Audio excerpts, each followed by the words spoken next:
I woke up. Well, I didn't wake up to it, but I walked outside. And all I heard was this low humming noise from quite afar. What is that noise? It's like a zzz. Let's listen. Over the pool equipment, which is making that noise over there. It's a separate noise. Let's get in here tight. You hear it? Oh my gosh. Look at this. Some down in San Diego had a lot of really cool plants that I sort of inherited here from Mary McBride, legendary horticulturalist. And one of them is Callistemon here. You probably know the red bottlebrush, the more common form of this plant.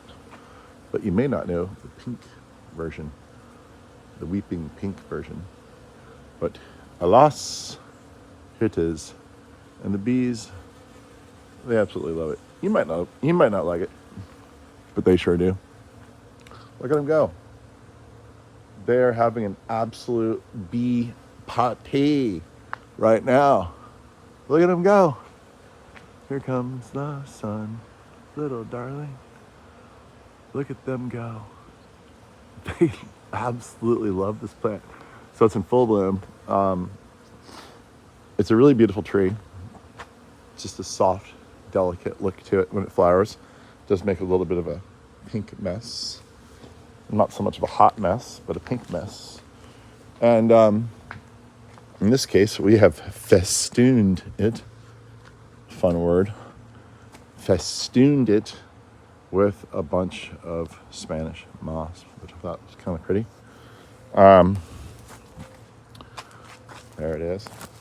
Hanging low, but look at the pretty bark on this tree. All these bottle brushes, there's a whole bunch of different kinds. They're all endemic to Australia. And as far as I can tell, all the ones that I know are extremely drought tolerant. There's another one. Here, let's go look at the regular one. It is up here. It's the one you're probably most familiar with. The red bottle brush. Has a bigger, wider leaf. Doesn't droop as much. And it features a waning bloom of red. There's a better one. If I were only taller, I could show you better. But there it is. Kind of almost in the sun.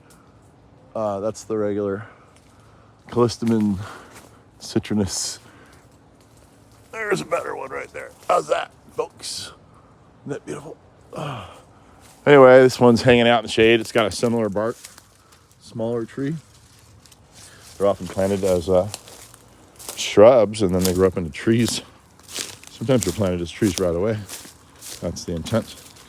There's a whole bunch of there's like 50 different species of bottlebrush. I'll show you another one of my favorites. See, I see a little bit of color to show you.